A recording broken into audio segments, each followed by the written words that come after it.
میرے نبی روزانہ ظہر کے بعد بازار کا چکر لگاتے تھے اور ایک ایک دکان منڈی کو خود چیک کرتے تھے کہ شریعت کے مطابق ہے کہ نہیں۔ ہمارے علماء کو تو بازار کا راستہ نہیں آتا اور اس کو بزرگی سمجھتے ہیں کہ ہم بڑے بزرگ ہیں، ہم تو کبھی بازار جاتے ہی نہیں۔ میرے نبی روزانہ بازار جاتے تھے تو ایک منڈی میں ڈھیر لگا ہوا تھا غلے کا، جو یا گندم۔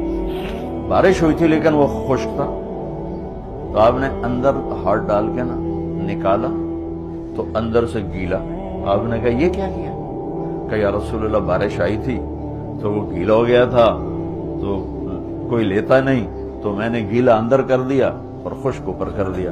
تو آپ نے کہا گیلا نکار کے باہر رکھ تاکہ گاہک کو پتہ چلے تیرے سودے کے عیب کا، اور خشک کو نیچے کر۔ پھر یہ جملہ فمن غش فلیس منا، جس نے دھوکہ دیا